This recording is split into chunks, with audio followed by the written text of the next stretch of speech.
Well, hello out there in gardening world, and welcome to another edition of the Inside Out Gardener. I'm your host, Greg Dreiss.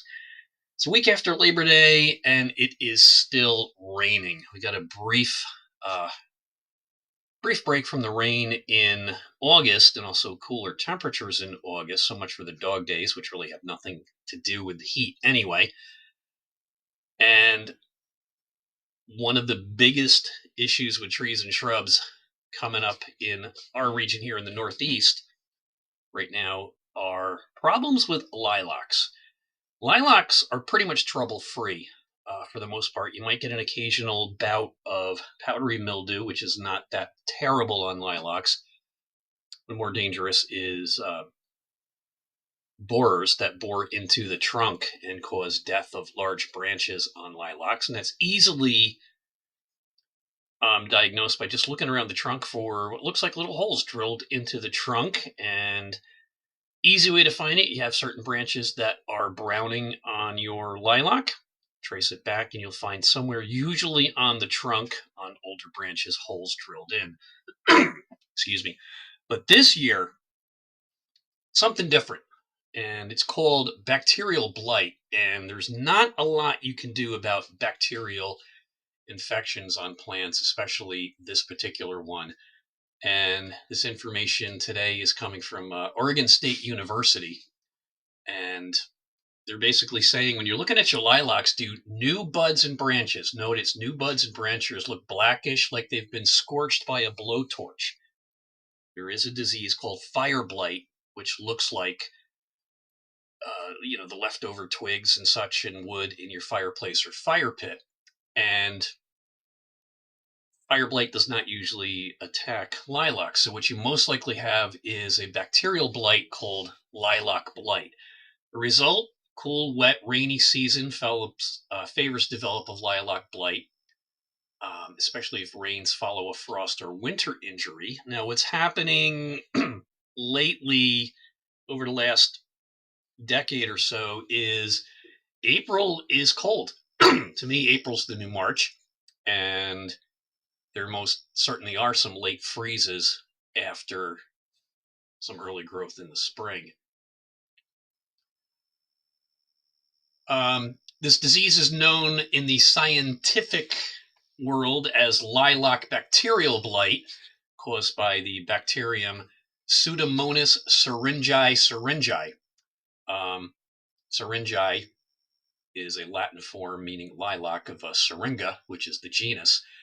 This is the same organism that causes bacterial blight on pear, blueberry, cherry, maple, and other woody plants. And the symptoms of lilac blight are similar in appearance to that of fire blight in fruit trees. So if you got pyracantha or some fruit trees out there, they may have fire blight, but if you see something similar on lilacs, the chances are it's bacterial blight. Oregon State University goes on to say that at first leaves look perfectly healthy, and then a short time later, they looked as if someone lit a match near them or burned them up a little bit.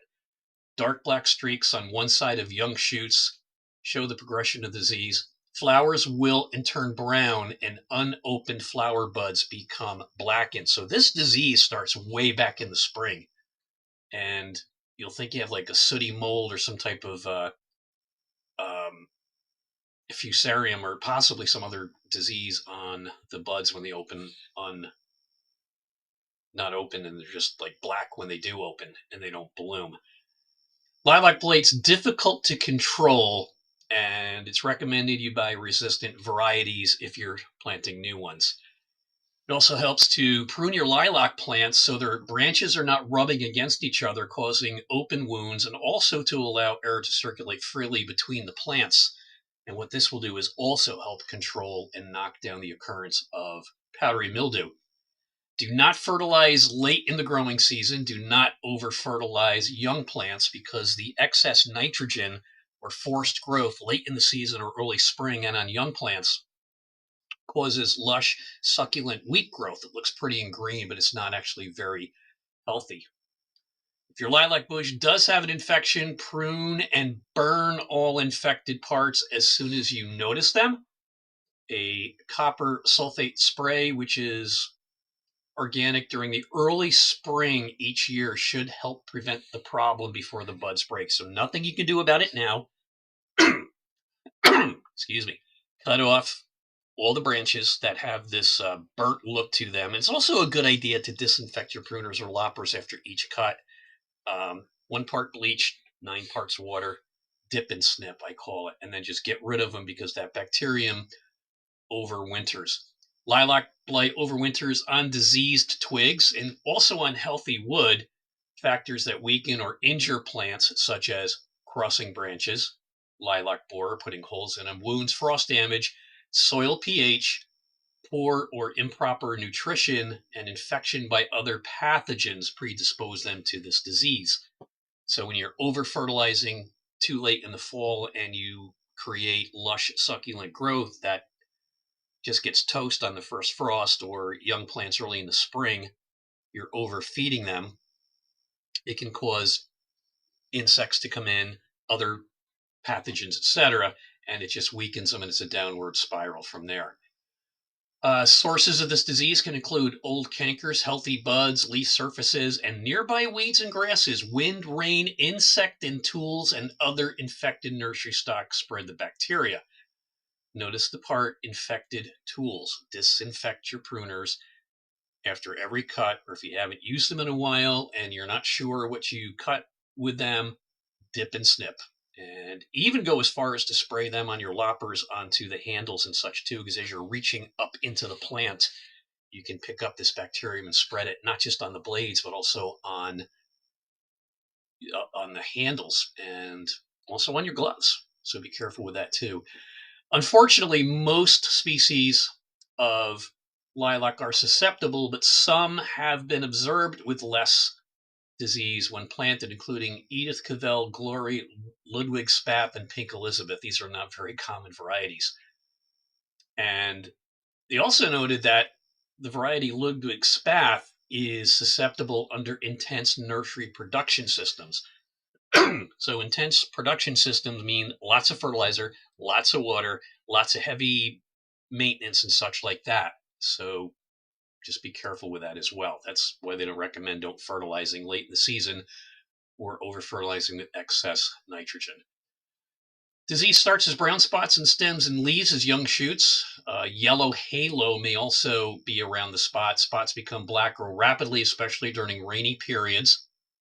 9 inches of rain in 1 week in July in my garden. Further infection development depends on the age of the plant that is attacked. Notice they said earlier young stems show this damage earlier because they're not hardened off. The stems are pretty green and they don't have that thick bark on them as older stems do.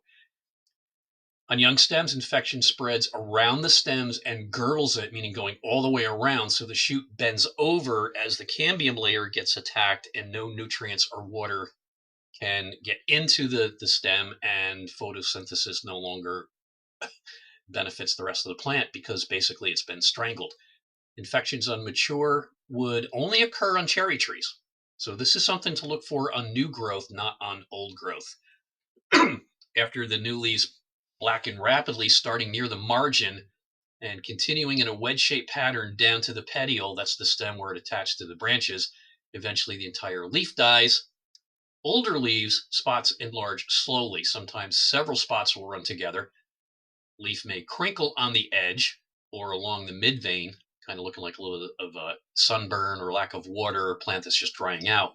Flower clusters may also be infected and rapidly blighted and blackened. Flowers, soft tissue, no hardiness, no woodiness to the flowers.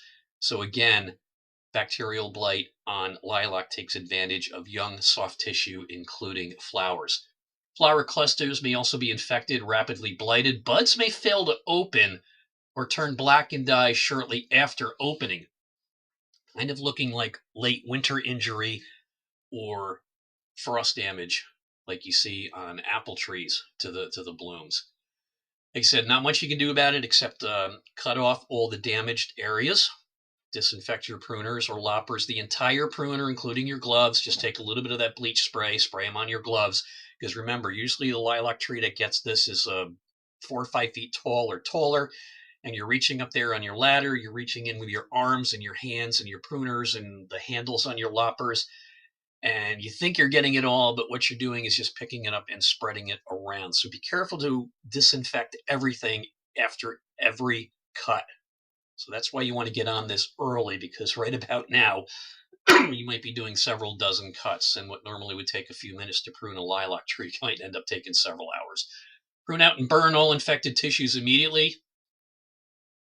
That's the only way to get rid of it, is just burn it, and don't fertilize late in the growing season, and do not over fertilize young plants. Over fertilizing to you may mean something different to me. Follow the label instructions and avoid pushing lush succulent growth on new plants in the spring. So this is where you want to use something with a slow release nitrogen, or just go organic for the spring on your lilacs, where you're going to get a low amount of nitrogen, and it's only going to be released as the plant needs it, as water and temperature dictates how that nutrients get broken down. So for more information, you can log on to Oregon State University. It says OSU Extension Service. Don't confuse that with Ohio State University, although they may have the same kind of information as well. If you have any questions, you can reach the Inside Out Gardener on our Facebook pages, Greg's Lawn Service and Garden Care, as well as the Indoor Gardener, or just reach me at Greg Dreiss on Facebook. You got a topic you want to hear about on any edition of the Inside Out Gardener, or you got some information to share? Hey, we love having conversations with other people, and it makes for a much more interesting podcast instead of listening to me for anywhere from 8 to 35 minutes. The Inside Out Gardener is available on Spotify, Anchor.fm, YouTube, Google, Amazon, and most other major podcast platforms. Thank you for listening, and until next time, we'll meet you in the garden.